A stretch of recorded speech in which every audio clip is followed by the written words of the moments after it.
오늘 또 우리 담임 목사님이 봉독하신 본문에 의해서 노아의 방주 안과 박을 역청으로 칠했기 때문에 40주 40야 홍수 심판에도 심판받지 않고 구원을 받은 그 역청에 대해서 오늘 또 상고를 하면서 우리도 노아의 방주 교회와 같은 복된 예배 되기 바랍니다. 자, 오늘은요, 이 역청에 대해서 그 역청은 보혈로 우리가 알고 있잖아요. 그래서 이 보혈 역청의 근원을 우리 성경을 온전히 바로 해석하고 풀어서 아는 그런 예배를 인도를 하겠습니다. 자, 첫째 마태복음 1장 18절 말씀으로, 자, 마태복음 1장 18절 우리 다 같이 함께 봉독을 합니다. 시작. 예수 그리스도의 나심은 이러하니라. 그 모친 마리아가 요셉과 정혼하고 동거하기 전에 성령으로 잉태된 것이 나타났더니 그 남편 요셉은 의로운 사람이라 저를 드러내지 아니하고 가만히 끊고자 하여 이 일을 생각할 때에 주의 사자가 현몽하여 가로되 다윗의 자손 요셉아 네 아내 마리아 데려오기를 무서워 말라. 저에게 잉태된 자는 성령으로 된 것이니라. 아멘. 자, 마리아가 요셉하고 정혼을 약혼을 했죠. 그런데 아직 결혼을 하지 않았는데 어느 날 약혼녀에게 잉태되었다는 소식을 듣게 되었습니다. 그래서 의로운 분이기 때문에 안 그러면 분이 나가지고 가서 그냥 성질을 부리고 그냥 아주 어떻게 할 수도 있었지만은 가만히 아무도 모르게 만약에 알면은 그때 돌멩이 맞아서 약혼녀가 죽습니다. 이스라엘 나라의 풍속에 의해서 약혼녀가 다른 남자하고 잉태나고 그러면은 그때 풍속에 의해서 우리나라는 덕성몰이 옛날에 시켰다 그러대. 그때는 돌로 율법에 의해서 쳐 죽여버려야 돼. 그래서 그런 참상이 일어나지 않게 하려고 가만히 그 여자 결혼을 마음은 없고 그래서 가만히 그냥 파혼을 하려고 그랬어요. 그런 가운데 하나님께서 직접 요셉에게 나타나가지고 지금 딱 하신 말씀이요. 너 약혼녀가 지금 잉태한 거는 다른 남자하고 관계에서 잉태한 게 아니고 무엇에 의해서 잉태됐다?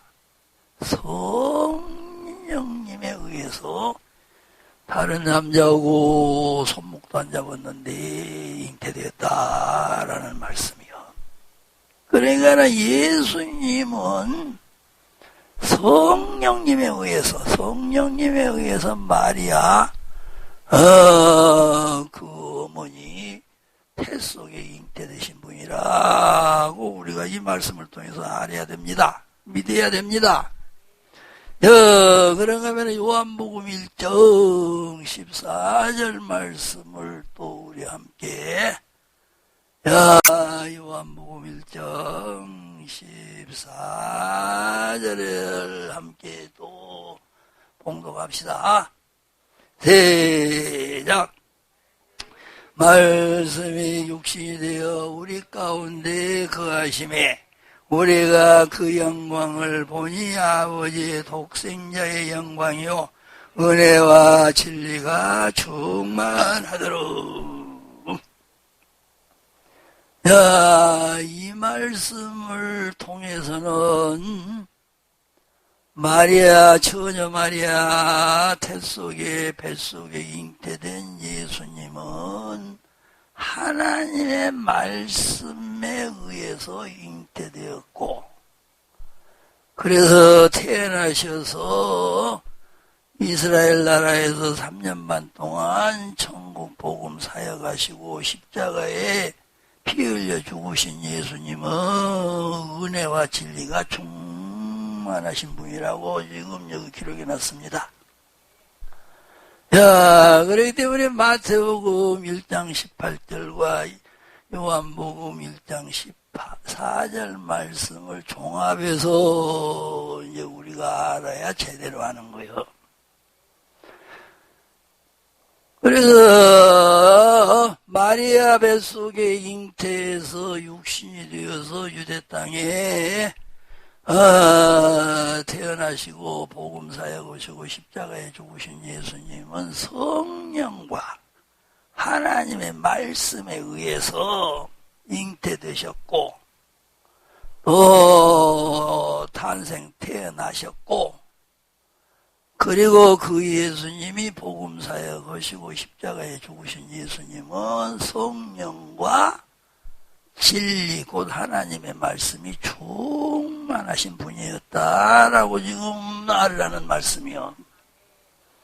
그러니까 예수님이 복음 사역 3년 반 하시고 십자가에 죽으신 예수님은 성령과 하나님의 말씀이 충만하신 분이요. 태어날 때 잉태될 때도 성령과 하나님의 말씀에 의해서 마리아 뱃속에 잉태되셨고, 그 예수님이 한 10달쯤 지나니까 이제 탄생을 하셨고, 탄생하셔서 예수님이 복음 사역하신 예수님, 십자가에 죽으신 예수님은 성령과 진리 곧 하나님의 말씀이 충만하신 분이었다고요. 그렇기 때문에 그 예수님이 십자가에서 피를 흘려 죽으신 그 예수님의 피는 알고 보면 근원은 뭐가 뭐요? 성령과 하나님의 말씀. 그래서 약 2000년 전에 갈보리 십자가에서 흘려주신 예수님의 보혈은 성령과 하나님의 말씀으로 알아야지. 예수님의 그 몸에서 흘러나온 그때 피 흘렸어요. 그 피가 지금도 있어서 우리가 회개하면 보혈이 와서 쓰여야 되잖아. 그때 그 보혈이 진짜 그 예수님의 피가 와서 씻어준다 그러면 되겠어? 그때 흘려주신 예수님의 피가 얼마나 되어서 그때 사람들도 다 못 씻어줘요. 그 예수님이 진짜 피가 그런다면. 그래, 십자가에 죽으신, 피 흘려 죽으신 예수님 안에, 그러니까 예수님 몸 안에는 성령과 하나님의 말씀이 충만하셨다 그 말이요. 그 예수님 십자가에 죽으신 그때 예수님 안에 충만했던 성령, 예수님 안에 충만했던 하나님의 말씀은 지금도 이 성경 말씀과 함께 하시는 거예요. 얘가 아니라요. 생각해 보시라고. 예수님이 2000년 전에 그 십자가에서 흘려주신 그 피가 문자 그대로 오늘날도 누구든지 회개하면은, 진짜 회개하면은, 죄 씻었으면 예수님의 피밖에 더해? 근데 그 예수님의 피가 얼마나 되어서. 그런 게 성경 문자적으로 얼마나 안 되는 거요. 이거를 수학을 풀듯이 풀어서 해석해서 알아야지.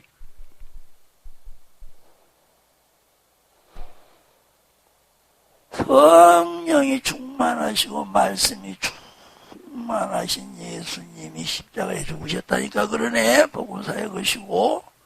그런데 그때 예수님 안에 충만했던 성령은 하나요, 둘이요? 근데 그 성령은 성령은 영원해요. 성령은 안 영원해요. 또 그때 예수님 안에 말씀은 충만해서 그 말씀은 그래요. 하나님의 말씀은 영원한 말씀 아니요.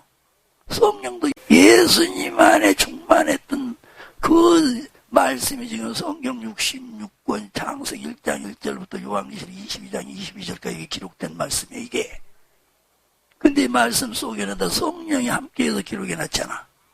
그래서 예수님 육신을 가지고 초림 예수께서 복음사역하고 십자가에 죽으신 예수님 안에 있었던 성령과 그 말씀이 지금 이 성경 66권 안에 있는 거요. 법으로도 알아야 되잖아. 율법은 복음의 그림자의 모형의 상징으로 알아야 되잖아. 율법의 실체는 복음인데 복음의 실체는 예수님 아니요. 초림 예수가 십자가에 죽으신 그 예수님 안에는 구약 성경도 다 들어있었어. 이거요. 그리고 초림 예수가 복음 사역하시고 가신 그 예수님에 대해서 기록해 놓은 성경이 신약 성경 아니요. 이거요. 그래서 십자가에 죽으신 예수님 안에는 근데 구약 성경은 다 성령의 감동으로 써졌잖아. 성령 충만 받고 계신사까지 받은 분들이 기록했잖아. 그러니까 예수님 안에는 성령과 구약 성경을 기록한 성령과 기록해 놓은 그 성령에 의해서 계신사에 의해서 기록해 놓은 성경 창세기부터 말라기까지 그 성경 전체 구약 성경 전체가 다 예수님 안에 계셨던 거예요. 그 예수님에 대해서 기록해 놓은 신약 성경이니까 신약 성경은 더 말 것 없고 보혈은 예수님이 흘려주신 보혈은 그 예수님의 몸에서 흘러나온 그 피로만 알지 말고 피 흘렸어요. 빌렸어. 근데 그거를 문자적으로 알지 말고 성령과 하나님의 말씀으로 이렇게 해석해서 알아야 돼요. 그런데 성령과 하나님의 말씀이신 예수님의 몸 안에 있었던 그 보혈은 죄를 씻는 일을 하는 거예요. 죄를 씻는 일. 그래서 에베소서 1장 7절 먼저 읽어봅시다. 성경으로 다 우리가 기록된 성경 말씀을 풀고 해석해서 알아야 성경을 제대로 아는 거예요. 자, 에베소서 1장 7절. 에베소서 1장 7절 다 같이 시작. 우리가 그리스도 안에서 그의 은혜의 풍성함을 따라 그의 피로 말미암아 구속 곧 죄사함을 받았으니.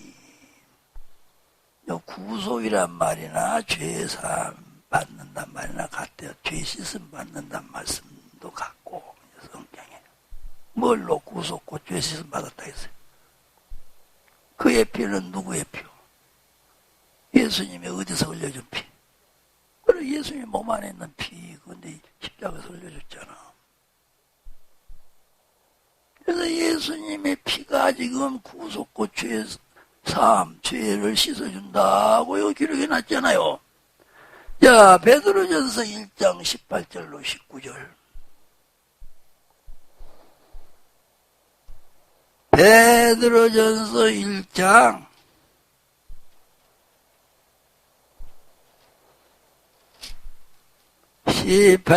18절로 19절 우리 함께 또 봉독을 합시다. 시작.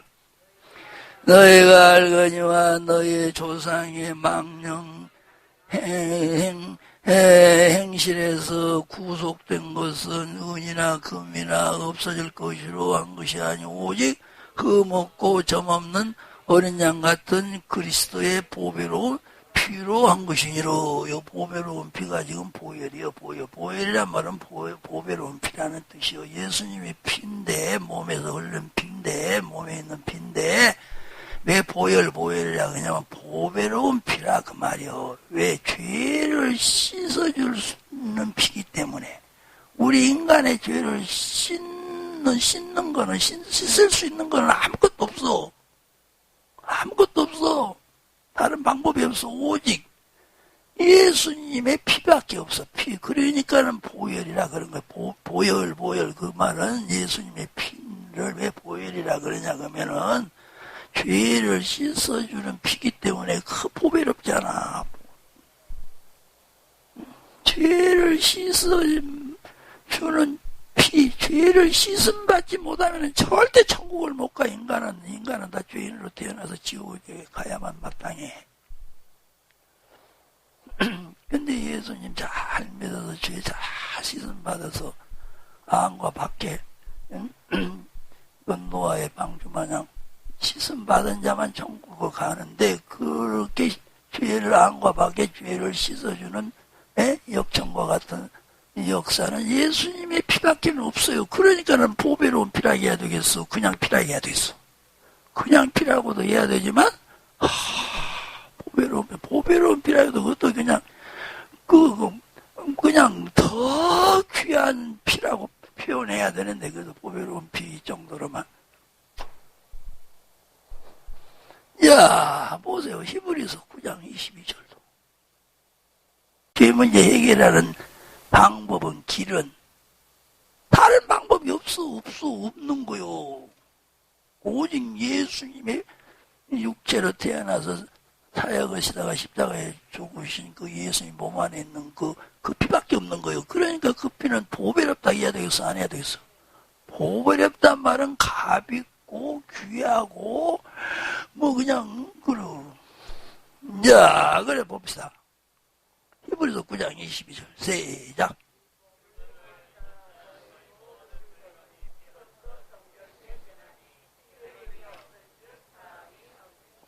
그 죄사함이라고도 그래요. 구속이라고도 하고,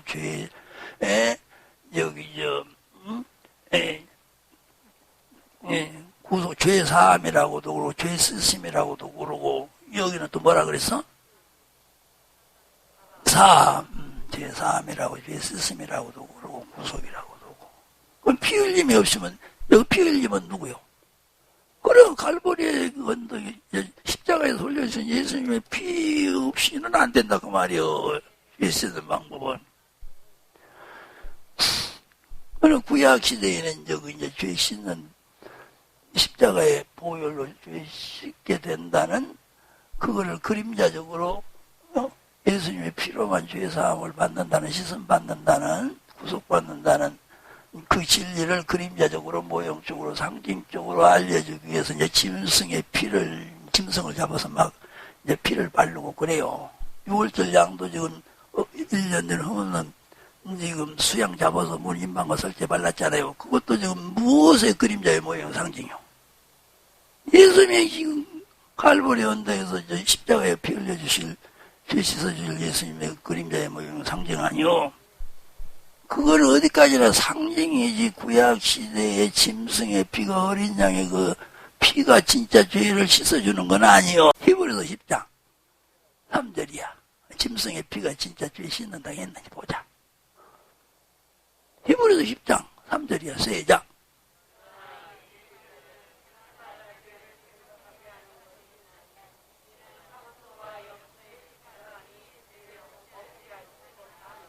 그리고 구약시대에 지금 양의 피, 황소피, 염소피, 무슨 피, 짐승의 피들 있잖아요. 그거는 실제적으로 죄를 그 피가 씻어주는 게 아니에요. 그거는 그런 모형이고, 그림자고, 상징이고, 모형인 거요. 누구의 피가 씻어줄 걸? 그리요. 십자가에서 예수님이 흘려준 그 예수님의 피로 죄사함 받을 것의 그림자의 모형이요, 상징으로 구약시대 그런 건 거요. 그러니까 이거 씻을 수 없다고 했잖아, 또. 씻을 수 없다고도 문자적으로 써놨어요, 10장 3절에는. 그런데 지금 예수님의 피만, 자, 요한일서 1장 7절도 보세요.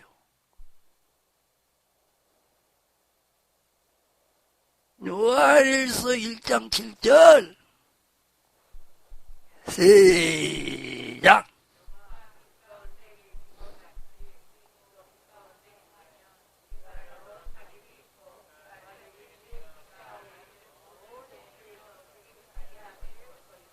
거기도 죄는 뭘로 씻어준다 했어요? 예수님의 피가 죄를 씻는 거요. 이렇게 지금 예수님의 피는 죄 씻는 피라고 저 여기저기 그냥 다 찾아서 이거 못 찾아보는 거요.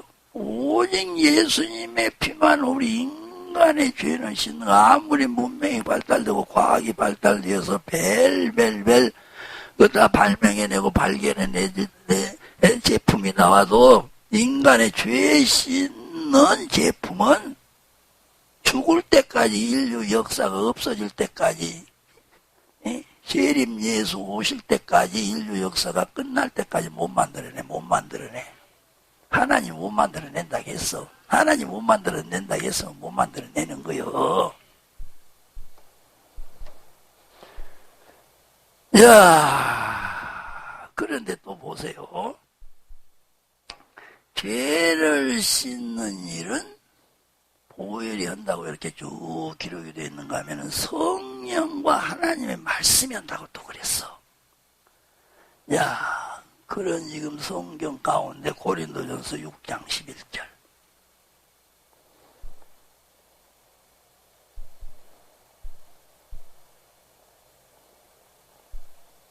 고린도전서 6장 11절. 시작.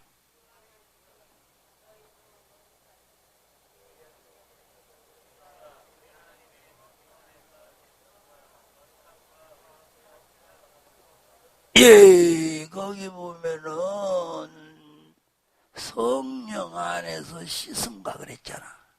그 씻는다는 거는 뭘 씻는다는 게 있어?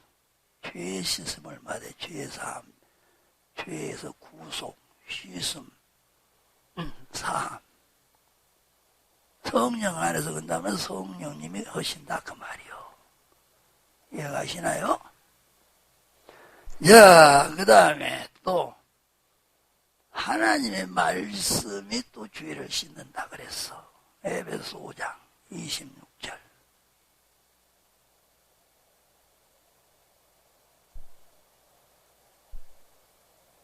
에베소 5장 26절.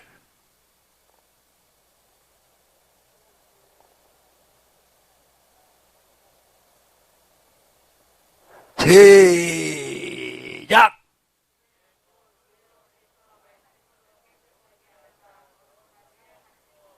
아멘. 뭘로 죄 씻는다겠어? 하나님 말씀이 죄를 씻는다는 말씀 아니고 요한복음 15장 3절. 요한복음 15장 3절. 시작.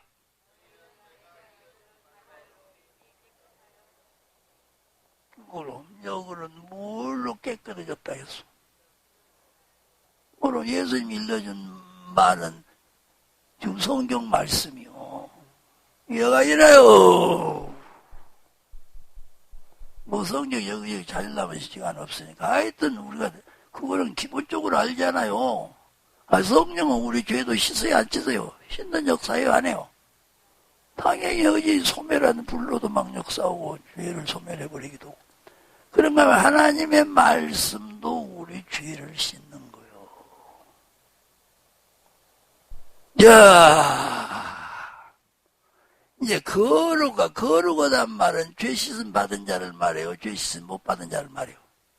아주 거룩한 자는 아주 그냥 죄 씻음 받아도 그냥 아주 그냥 이 욕심 부리는 죄까지 다 씻음 받은 자 말하잖아. 야, 거룩한 자가 되게 하는 것도, 자, 베드로전서 1장 2절.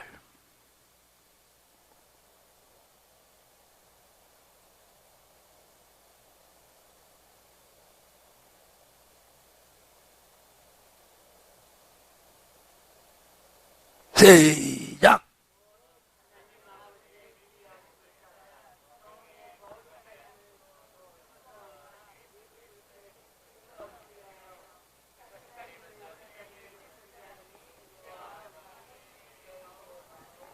아이, 그 거룩함을 입은 자는 뭘로 거룩함을 입었다겠어? 그럼 성령에 의해서 거룩한 자가 되게 한다 말씀 아니요. 그 성령은 거룩하게 만드는 거예요. 거룩한 자가 되게 하시는 거예요. 성령님이 지금 그 말씀이요. 이해가시죠? 로마서 15장 16절.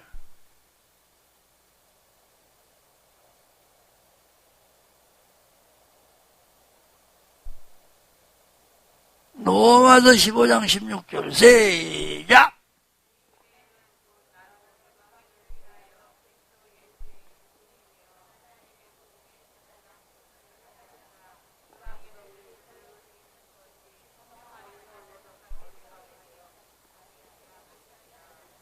거기서 지금 거룩하게 된 거는 무엇에 의해서? 그래, 성령 안에서 그 말은 성령님이 거룩하게 하신다 그 말이요. 거룩한 자가 되게 성령님은 오신다 그 말이요. 이해가 아니라요. 테살로니가 우서 2장 13절.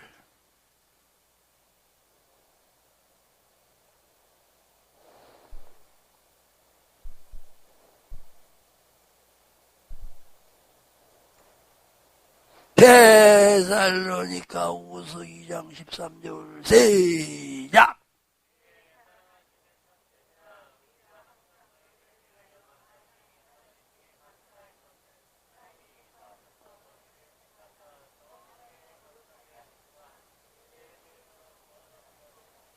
아멘. 거기도 거룩하게 테살로니까지 교인들이 했는데 뭐가? 성령님이 오셨다 그 말이요. 성령님은 그래서 거룩하게 하시는 거요. 죄 없게 만든다 그 말이야. 아주 죄 없게. 이해가 아시나요? 지금 바깥에 칠한 역청이에요. 지금 바깥에 칠한 역청 역사까지 하신다 그 말이에요. 생활의 죄까지도 씻어서 생활도 깨끗하게 하시는 이 성령의 역사요. 그러니까 보혈의 역사는 뭔 역사 두 가지로 알라겠잖아. 성령과 하나님의 말씀 역사니요. 그러니까 아까 죄 씻는 것도 성령으로 씻는다겠고 말씀으로도 씻는다겠잖아. 조금 전에 상고했잖아요. 그러니까 거룩하게 한 것도 지금 성령이 거룩하게 한다겠잖아. 성령님께서. 그러니까 말씀이 이제 거룩하게 하신다는 말씀 보자고. 요한복음 17장 17절.